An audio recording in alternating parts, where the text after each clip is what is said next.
ہائے شام نو تیاری انج ہوئی بی بیاں دی ہائے شام نو تیاری اج میں تیرے شہر وچ بن کے آ گیا بابا تیری شجاعت میں جبا گیا تیرا دکھ میں پایا تیرا دکھ میں پایا ہے پر کولو ہے باری انج ہوئی بی بیاں دی ہائے شام نو تیاری انج ہوئی بی بیاں دی ہائے شام نو تیاری انج ہوئی بی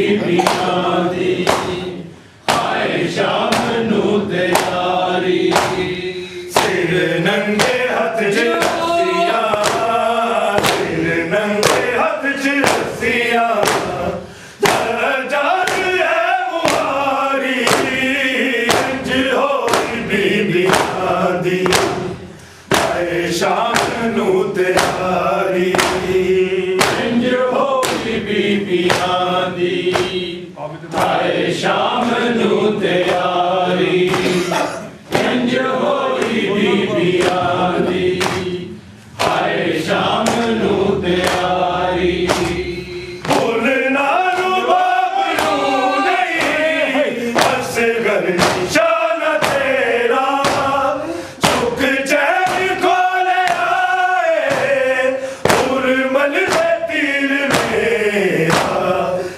تیرا سر تے نیواں تیرا سر تے نیواں مینوں دسدا جا دیواری انج ہوئی بی بیاں دی ہائے شام نو تیاری انج ہوئی بی بیاں دی ہائے شام نو تیاری انج ہوئی بی بیاں دی ہائے شام نو تیاری عابد نے میزبانہ بازار ہے سجائے پھر نرگدی عزیزی سب لوگ ویکھن آئے گھبرا گئی سی زینب گھبرا گئی سی زینب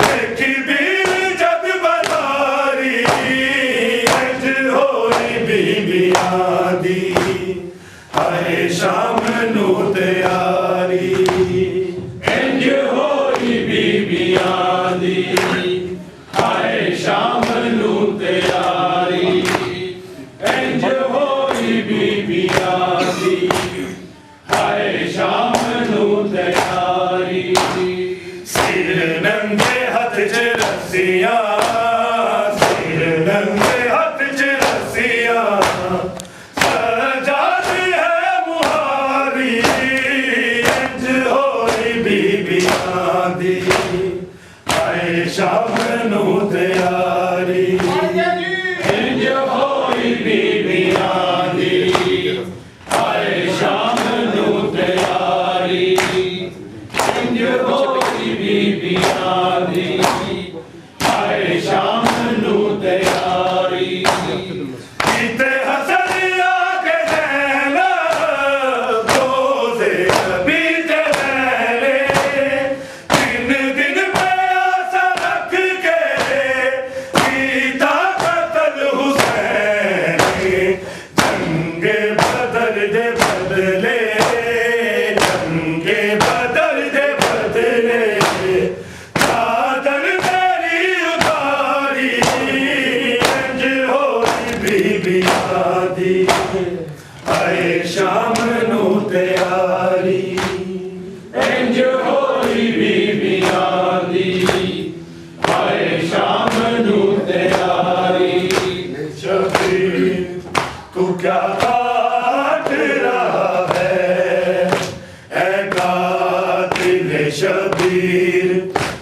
کیا کاٹ رہا ہے قاتل شبیر تو کیا کاٹ رہا ہے قاتل شبیر تو کیا کاٹ رہا ہے قاتل شبیر تو کیا کاٹ رہا ہے قاتل شبیر تو کیا کاٹ رہا ہے قاتل شبیر تو کیا کاٹ رہا ہے قاتل شبیر تو کیا کاٹ رہا ہے قاتل شبیر تو کیا کاٹ رہا ہے دریا سے پیغمبر کا گلا کاٹ رہا ہے قاتل شبیر تو کیا کاٹ رہا ہے قاتل شبیر تو کیا کاٹ رہا ہے قاتل شبیر تو کیا کاٹ رہا ہے قاتل شبیر تو کیا کاٹ رہا ہے جاری ہے لب شاہ پہ تصویر الہی جاری ہے لب شاہ پہ تصویر الہی شاگ نہیں تو ذکر خدا کاٹ رہا ہے قاتل شبیر تو کیا کاٹ رہا ہے قاتل شبیر تو کیا کاٹ رہا ہے قاتل شبیر تو کیا کاٹ رہا ہے کانوں میں سکینہ کے حیرت کے ذریعے کانوں میں سکینہ کے حیرت کے ذریعے ہر ذرہ کعبے کی طرح کاٹ رہا ہے قاتل شبیر تو کیا کاٹ رہا ہے قاتل شبیر تو کیا کاٹ رہا ہے قاتل شبیر تو کیا کاٹ رہا ہے دریا سے پیغمبر کا گلا کاٹ رہا ہے قاتل شبیر تو کیا کاٹ رہا ہے قاتل شبیر تو کیا کاٹ رہا ہے قاتل شبیر تو کیا کاٹ رہا ہے راہوں میں کسی شخص سجاد سے پوچھا راہوں میں کسی شخص نے سجاد سے پوچھا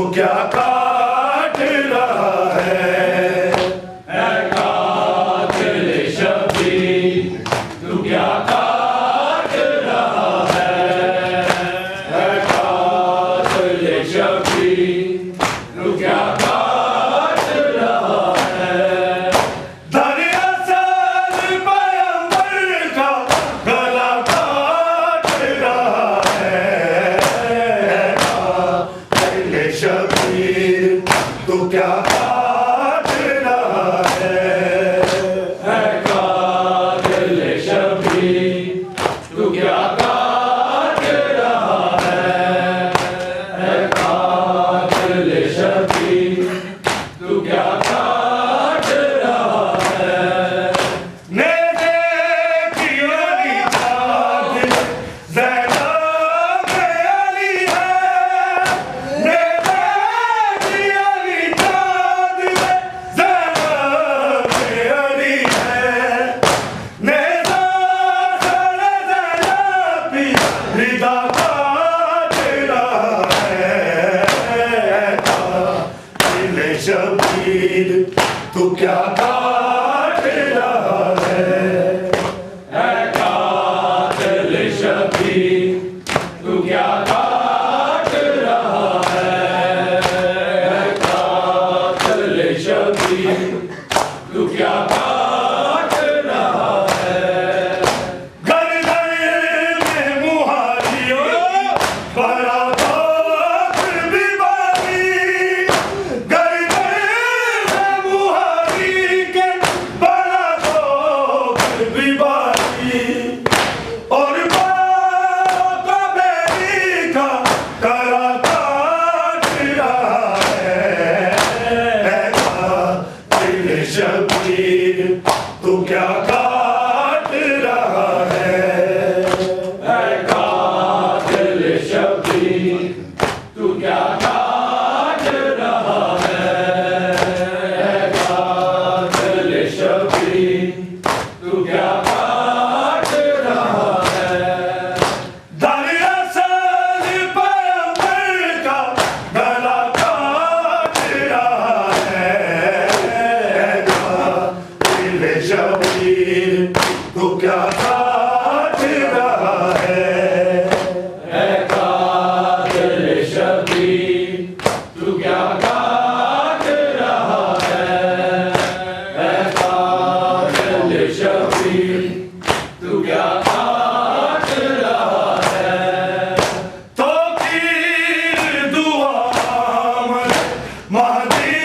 کی کیا کر، تو تیر دعا مہدی کی کیا کر، یہ بات کا جلوہ بڑا کاٹ رہا ہے، قاتل شبیر تو کیا کاٹ رہا ہے، اے قاتل شبیر تو کیا کاٹ رہا ہے، مکے گھرانے والے لٹ گئے آل محمد، مکے گھرانے والے لٹ گئے آل محمد، مکے گھرانے والے لٹ گئے آل محمد، مکے گھرانے والے لٹ گئے آل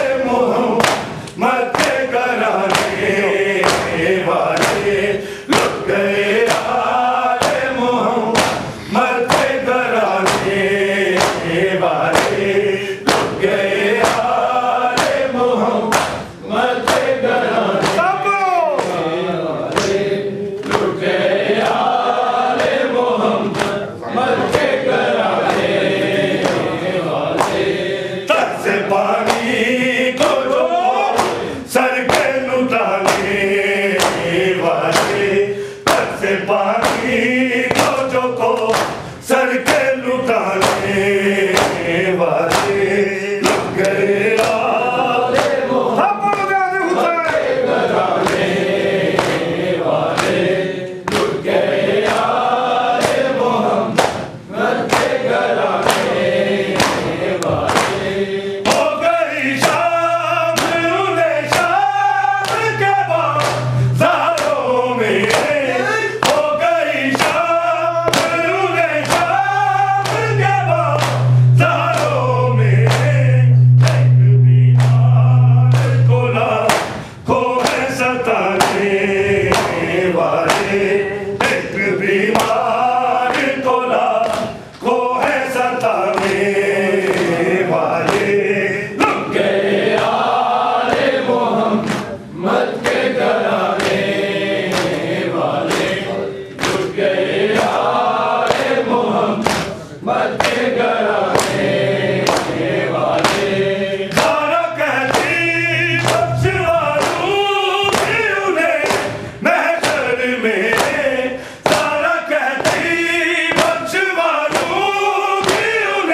السلام علیکم